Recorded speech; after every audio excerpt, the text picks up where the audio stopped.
Урматтуу өкмөт мүчөлөрү, бул экинчи окуу деген эң апасына экен да. Күпүлдөп эле баягы соттун экинчи сатысынын күчүнө киргизип жиберет экенбиз. Үчүнчү окуудан үмүт деле жок экен, үтүрдөн башка эч калбайт экен да. Андыктан бир армандуу суроомду айтып калайын да.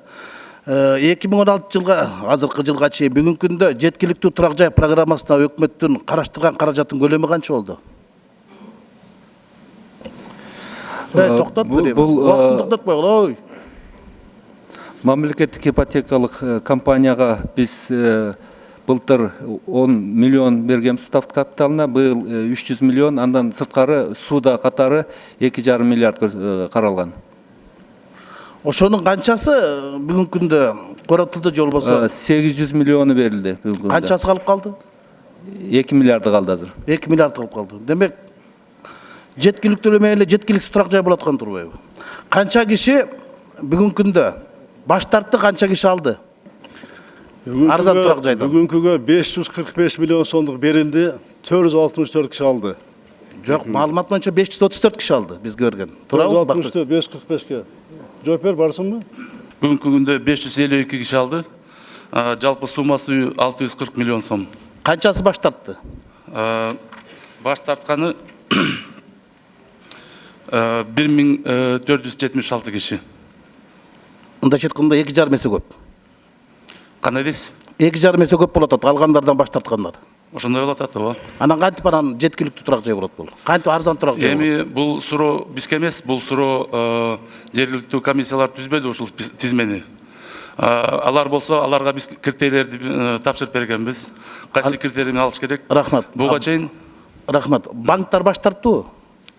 банктар баш тарткан жок. Азыр 11 банк менен иштешип атабыз. Өнөктөш банк. Көрдүңүзбү? Банктар баш тарткан жок. Демек алардын пайдасы көп. Карапайым эл баш тартып атпайбы? Анан кантип? Жок, 4-5 банк баш тартты. KCB, Optima банк деп бизге өзүбүздүн маржабыз аябай кичинекей болуп атат деп.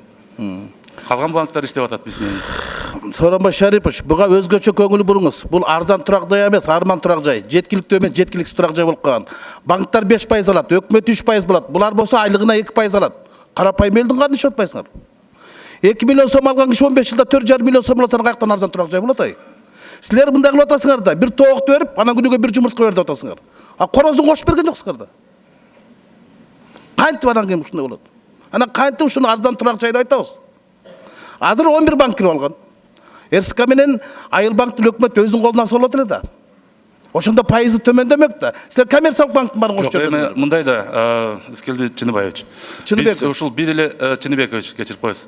Бир эле могу направление менен иштеп аткан жокпуз, но рефинансирование боюнча. Биз 4 багытта иштейин деп атабыз. Мына азыркы убакта уже 3 багытты баштап койдук. Биринчи багыт рефинансирование, банктар менен иштешип атабыз. Даяр турак жайды сатып алганга. Экинчи багытыбыз бул ипотекалык баалуу кагаздарды чыгарабыз буюрса 2 жылы. Ошол негизинде биз жаңы каражаттардын булактарын тартабыз. Үчүнчү багытыбыз бул өзүбүздүн жилищный фондду биз түзгөнгө уже даярбыз. Азыркы убакта бүт проекттин жумуштарды бүтүрүп койгонбуз. Буюрса ошол жылдын аягына чейин биринчи конкурстурду жарыялабыз. И төртүнчү багыт болсо бул судосберегательный касса, судалык аманаттык кассаларды түзөбүз буюрса. Бул болсо дүйнөлүк тажрыйба. Эгерде биз ошону баштасак, анда оңоюраак болот да элдерибизге. Өздөрү 1-2 жыл акчаны аманат катары чогултуп, анан кийин бул алгачкы салымы катары эсептелип, биз анын үстүнө дагы ипотекалык насыяны беребиз. Бул мындай, сиз канчалык дүйнөлүк тажрыйбага таянбаңыз, канчалык багыттарды айтпаңыз, бул мамлекеттик афера. Туура. Эч ким албайт. Мына өзүңүз мойнуңузга алып атасыз. Эч ким албайт. Бул арзан биз башынан эле кое тургуз. Бул чоң казаттын башында эле чоң чатактын башы болот. 5-6 жылдан кийин ушу алгандардын баардыгы митингге чыгат ак үйдүн алдына. Банктар алып атат тамы үстүнө. Мен оюмча сиз биздин элибизди туура эмес баалап атасыз. Алар үйдү алгандан кийин сөзсүз аны сактаганга аракет жасайт. Мен оюм ошондой. Бул арзан турак жай эмес, урматтуу Сооронбай Шарипович. Буну кайтадан өкмөт өзүңөрдүн программаны карап көрүп туруп, бул жагын өзүңүз жеке көзөмөлгө алсаңыз, бүгүнкү күндө бул турак жай арзан эмес, арман. Кымбат турак жай болуп калган, жеткиликсиз. Мен калган талкуудай айтам, рахмат. Рыскел Чыныбекович, эми будан арзан ипотека кредитование жок да барлыгы Кыргызстанда. Жок, коммерциялык банктарды кошпой эле Айыл банк менен Отурсаңыз, мен бизди угуп коем. Будан арзан ипотека кредитование жок да. Мына 552 адам алды. 642 миллион сомго. мүмкіншілік бар алсын да. Біз баарында теңінде бір күнде, бір жылда шарт түзіп бере албайбыз да төмендетіп. Баарында тең. Бұл жоқ болчу да баштадық, ақшаны таптық, қаражатты таптық. Бұл ишке кіре баштады. Мына 552 киши бір айыл үйлі болып қалды. Бұл бір айыл. Қанша этаж үй салыш керек эле 552 кишиге? Қанша этаж үй салыш керек істеп көрүң? Bir үйдө 9 этажда. 104 киши болот, 4 подъезд менен. Сооронбай Шарипович, Ош областан 12 киши албады. Килейден Ош областан. Утурсаңыз, угуп турган бизде. Бул жакшы нерсени колдош керек.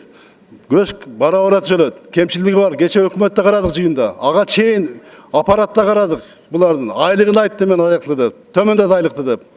Проценти мына 12 болчу. 12% 10го түшүрдүк. Аны дагы карап атабыз, изилдеп атабыз бардыгын тең. Бул жакшы нерсени, буну өркүндөсүп жакшыртыш керек да. Мына азыр 6000 киши жазылды, эми 1300дүн 1300 канча? 1400 мүмкүнчүлүк ала албай атат. Зато алабыз дегендер көп да. Ошолго берели да, берели. Алабыз деген мүмкүнчүлүгү барына берели. Бирок алар тизмеде калып турат. Баш тарткандар тизмеде калып турат. Тизмеде, алар тизмеде калат. Анан эгерде мына алам деген кишиге беришибиз керек. Эгерде башка жакта болсо мамлекетте, будан да арзан ипотека кредитована жаап коелу. Кусур кылсаңыз.